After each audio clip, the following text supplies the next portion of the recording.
13 में अलाउद्दीन खिलजी ने चित्तौड़ अपने अधीन कर लिया। उसका पुत्र खिंजर खान 1316 ईस्वी तक चित्तौड़ में रहा। फिर अपने विश्वस्त सिरोही के राजा मालदेव को चित्तौड़ सौंप दिल्ली चला गया। पूरे 20 वर्ष चित्तौड़ पराधीन रहा।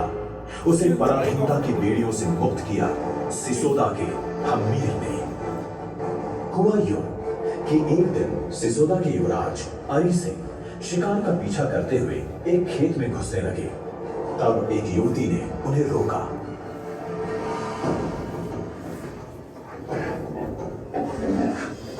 अरे अरे, दिखता नहीं, कहाँ घुसे जा रहे हो मेरे खेत में? मेरा खेत खराब हो जाएगा। मैं तो सुअर का पीछा कर रहा हूँ, मुझे उसका शिकार करना है। तो वहीं रुके रहो, मैं आपका शिकार ला देती हूँ। और देवी नामक उस युवती ने सुअर को मार गिराया और उसे अरी सिंह के सामने ले आई। अरी सिंह उसकी वीरता पर मुग्ध हो गया। उन्होंने देवी से विवाह कर लिया। इन्हीं की कोख से वीरवर हम्मीर का जन्म हुआ। बड़ा ही बहादुर बच्चा 12 वर्ष की उम्र में डकैत मुंजा बालेचा की गर्दन काट कर ले आया और उसे अपने चाचा अजय सिंह को भेंट किया।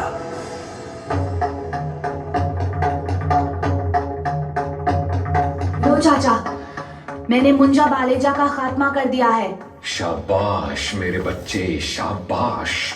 तूने तो असंभव काम कर दिया है। आज से तू सिसोदा का उत्तराधिकारी है। नहीं चाचा, मेरा लक्ष्य तो कुछ और है। मैं चित्तौड़ को शत्रुओं से मुक्त कराना चाहता हूँ। तो इसके लिए तुम सैनिक कार्रवाई प्रारंभ करो और चित्तौड़ पर आक्रमण कर उसे मुक्त कराओ। हम्मीर ने योजना पूर्वक सेना का गठन किया। उसे बरबड़ी देवी ने आशीर्वाद दिया।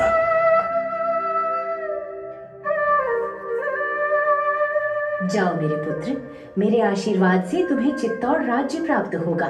तुम्हें मालदेव की पुत्री से विवाह का प्रस्ताव मिलेगा, उसे तुम स्वीकार कर लेना। मेरा पुत्र बारू 800 घोड़े लेकर आएगा। तुम उसकी सहायता से चित्तौड़ प्राप्त कर लोगे। हम्मीर ने मालदेव की पुत्री से विवाह किया। पत्नी के सुझाव पर उसने दहेज में प्रधानमंत्री मौजीराम मेहता को मांग लिया। दोनों ने युक्ति पूर्वक चित्तौड़ प्राप्त कर लिया। अपने पूर्वजों के चित्तौड़ को प्राप्त कर हम्मीर अभिभूत हो उठे। उन्होंने मातृभूमि को प्रणाम कर किले में प्रवेश किया।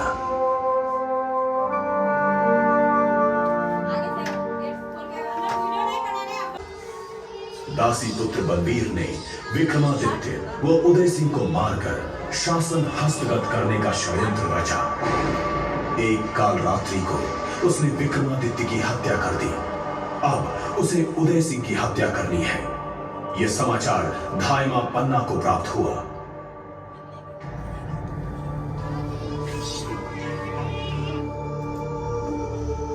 धायमा, आपने सुना?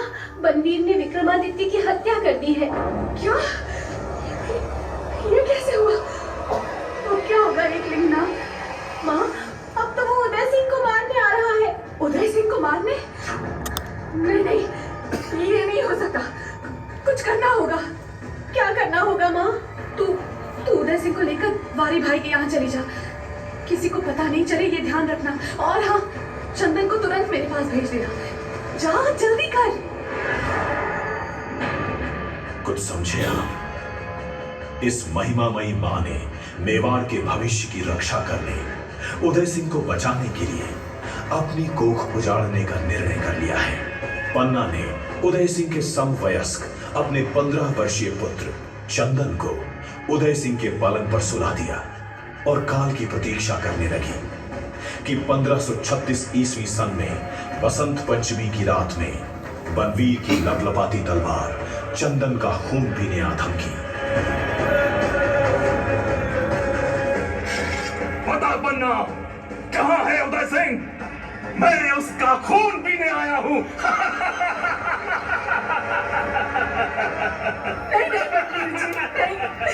मैं आपके पैर पड़ती हूँ, आप इस निर्दोष बालक को मत मारिए। रुक जाइए। चल हट! आज उसे कोई भी बचा नहीं सकता।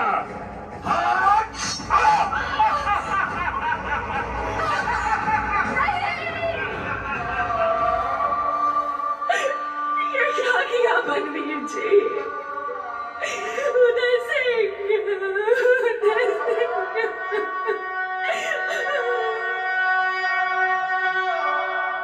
चढ़ रहे मस्तक अनेकों मातृभू की वेदिका पर, मैं अभागिन भेंट क्या दूं, एक चंदन मेरा चढ़ा लो, एक चंदन मेरा चढ़ा लो।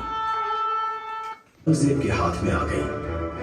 उसकी क्रूरता रंग दिखाने लगी। उसने अत्याचारों का अंबार लगा दिया, मंदिर तोड़े, मां बहनों की इज्जत लूटी, जबरदस्ती धर्मांतरण किया। वृंदावन में कृष्ण भगवान के मंदिर को तोड़ने का जब उसने प्रयास किया, तब गोसाई जी भगवान की मूर्तियां लेकर सुरक्षित स्थान की ओर चल पड़े। उन्हें सुरक्षा का आश्वासन दिया मेवाड़ के महाराणा राज सिंह ने। महाराणा साहब की जय हो। हमें राजपुताने में कहीं भी सहायता प्राप्त नहीं हुई है। सभी राजा औरंगजेब के भय से श्रीनाथ जी की रक्षा नहीं कर पा रहे हैं। आप ही कुछ उपाय करें। आप निश्चिंत रहें गुसाई जी, हमारे सौभाग्य से श्रीनाथ भगवान मेवाड़ में पधारे हैं। आप सिंघाड़ गांव में भव्य मंदिर बना, उसमें श्रीनाथ जी की प्रतिष्ठा करें। इतनी सारी व्यवस्था कैसे हो पाएगी महाराणा साहब? उसकी चिंता आप ना करें। बनास नदी के किनारे मंदिर का निर्माण कर ठाकुर जी की सेवा करें। मैं सारी व्यवस्था कर देता हूं। और अगर औरंगजेब ने यहां आक्रमण कर दिया तो? मेवाड़ की ओर देखने का साहस उसमें नहीं है। अगर वो इधर आए तो मेवाड़ के वीर उसे धूल चटा देंगे। मेरे 1 लाख सैनिकों के सिर कटने के बाद ही औरंगजेब यहां पहुंच पाएगा। श्रीनाथ द्वारा में महाराणा राज सिंह ने भव्य मंदिर का निर्माण करा दिया। अब औरंगजेब की कैद से भाग छूटे जोधपुर के वीर दुर्गादास राठौड़ को शरण दी राज सिंह ने। घड़ी खम्मा महाराणा साहब। पधारें दुर्गादास जी, मेवाड़ में आपका स्वागत है। औरंगजेब की कैद से जोधपुर के कुंवर अजीत सिंह को बचाकर लाया हूं। अन्य किसी ने तो सहायता नहीं की। अब आपका ही सहारा है। सहारा तो प्रभु एकलिंगनाथ का है। आप निश्चिंत रहें। कुंवर अजीत सिंह की संपूर्ण सुरक्षा मैं करूंगा। औरंगजेब मेवाड़ की ओर देखने की हिम्मत तक नहीं करेगा। महाराणा राज सिंह ने दुर्गादास को आश्वासन देकर उन्हें अभय प्रदान किया। प्रजावत्सल इस महाराणा ने अकाल राहत के कार्यों के तहत राजसमंद झील का निर्माण 1668 ईस्वी में करवाया। उस समय 1 करोड़ रुपए की इसकी लागत आई और 1679 ईस्वी में हुए औरंगजेब के आक्रमण का मुंहतोड़ जवाब देकर उसे दक्षिण की ओर भागने को विवश कर दिया। 1680 ईस्वी में देववसाद ओड़ा ग्राम में महाराणा राज सिंह का स्वर्गवास हो गया। चारुमती की सुंदरता पर मुग्ध होकर औरंगजेब ने उससे विवाह का प्रस्ताव भेजा। चारुमती औरंगजेब से विवाह नहीं करना चाहती थी। उसने महाराणा राज सिंह को पत्र लिखा। पत्र लेकर संदेशवाहक राज सिंह के दरबार पहुंचा।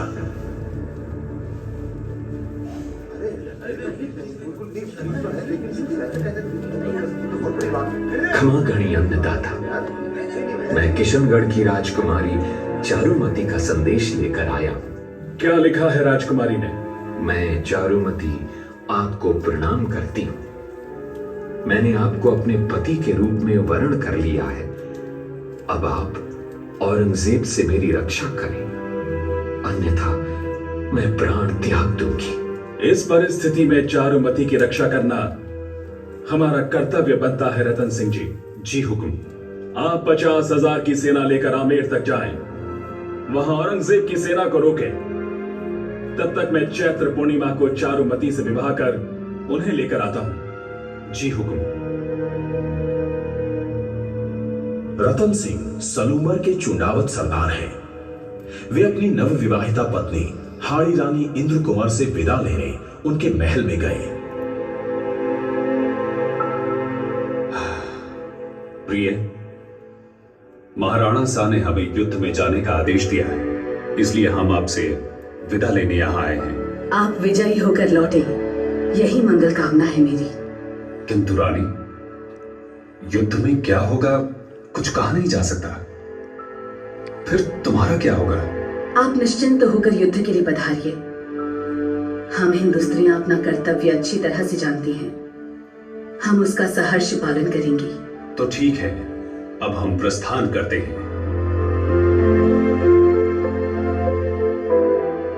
मोहग्रस्त रतन सिंह ने प्रस्थान से पूर्व राजपुरोहित को कहा, पुरोहित जी, हाड़ी रानी से कहो कि हम उनकी कोई निशानी युद्ध में साथ ले जाना चाहते हैं। राजपुरोहित ने हाड़ी रानी को समाचार दिया। पति की मोहग्रस्त मानसिकता भांपकर उन्हें कर्तव्य पथ का बोध कराने हेतु हाड़ी रानी ने अनूठा निर्णय किया। रंगबेल, तू मेरी सहेली है।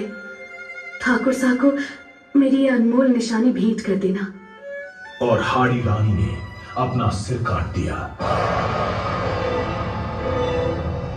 थाली में चुनरी से ढके हाड़ी के सिर को देख रतन सिंह हतप्रभ रह गए।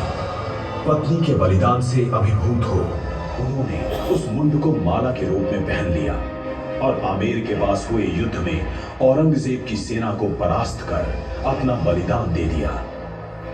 इस दंपत्ति के बलिदान द्वारा ही महाराणा राज सिंह चारुमती से विवाह कर लौट सके। मोहग्रस्त हो गए चुंगावत, हाड़ी से मांगी सेना ने, पति को प्रेरित करने को सिर काट दे दियो क्षत्राणी, सिर काट दे दियो क्षत्राणी। 1576 ईस्वी में हल्दी घाटी युद्ध में अकबर की सेना की हार हुई थी। तब अकबर स्वयं प्रताप को पराजित करने के उद्देश्य से मेवाड़ में आया, किंतु उसे भी असफलता ही मिली। तब उसने शहबाज खान को 3 बार भेजा, उसको भी मुंह की खानी पड़ी। तो उसने 1580 ईस्वी में अब्दुल रहीम खान खाना को भेजा। उस बेचारी की भी बड़ी फजीहत हुई। प्रताप के पुत्र कुंवर अमर सिंह ने उनके डेरे पर आक्रमण कर उनकी बेगम आनी खान को पूरे परिवार को ही उठा लाया। ये देखकर महाराणा प्रताप ने अपने पुत्र अमर सिंह को समझाया।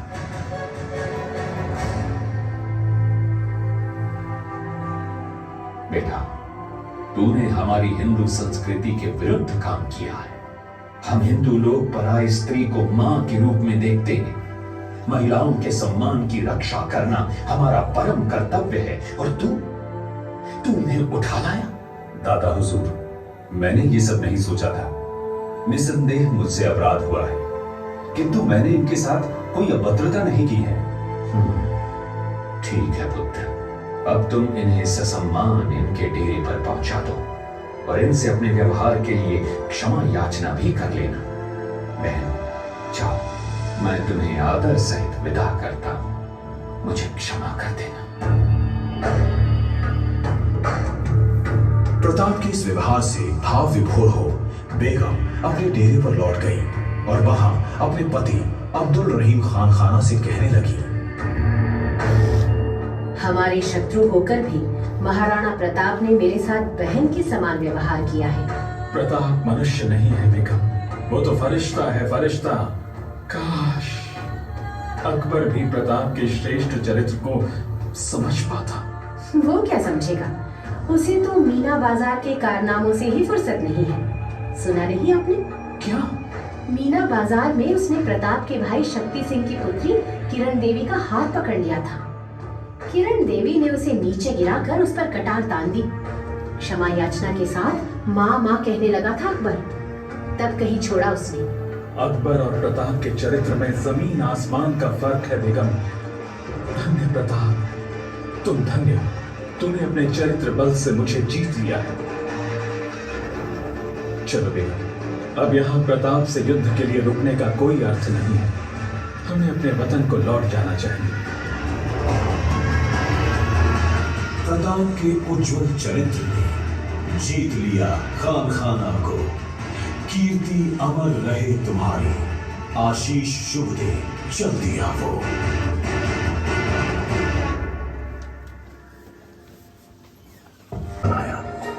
भामा शाह व उनके भाई ताराचंद ने मालवा क्षेत्र को लूटकर तथा अपने पूर्वजों के संचित धन को लेकर उसे प्रताप को समर्पित करने के लिए सितंबर 1578 ईस्वी में वे आवरगढ़ पहुंचे।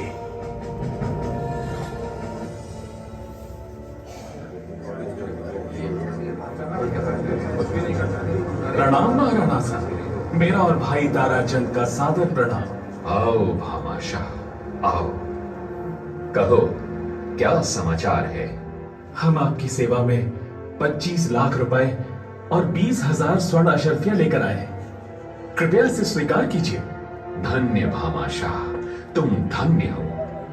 संकट की इस घड़ी में तुम ये धन संपदा लाए हो।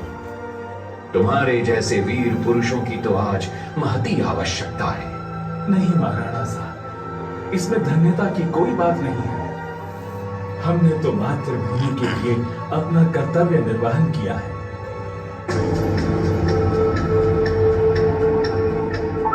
देखा आपने भामा शाह का समर्पण व कर्तव्य निष्ठा।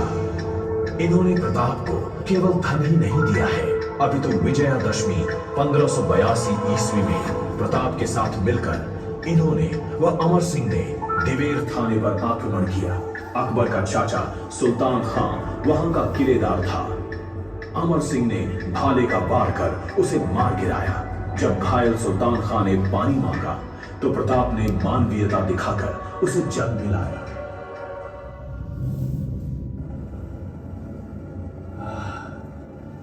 पानी, पानी। ये लीजिए खान साहब, पानी पीजिए। महाराणा साहब, आप शत्रु पर भी इतनी दया दिखा रहे हैं, और उधर अकबर ने जो चित्तौड़ में 30,000 निर्दोष लोगों का कत्लेआम करवाया था। हम हिंदू हैं भामा शाह, हमारा धर्म हमें दूसरे की सेवा करना सिखाता है। और फिर मरने के बाद कौन मित्र और कौन शत्रु। धन्य है आपकी इतनी मानवीयता के कारण ही अकबर आपको परास्त नहीं कर सका।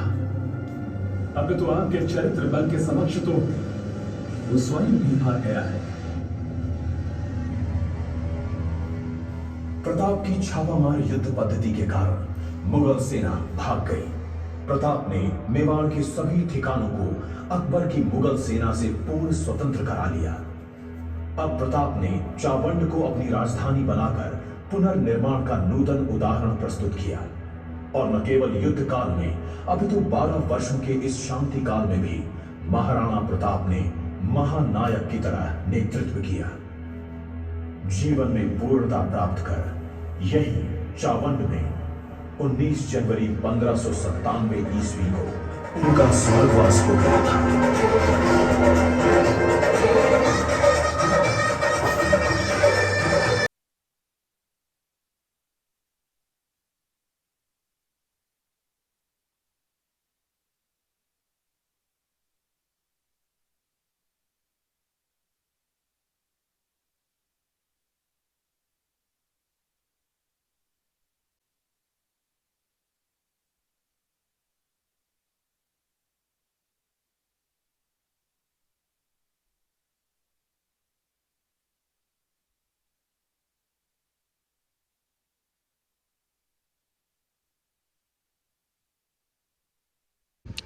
हेलो दोस्तों, आज हम आए हैं महाराणा प्रताप गौरव केंद्र, और ये उदयपुर से तकरीबन 8-9 किलोमीटर पड़ता है।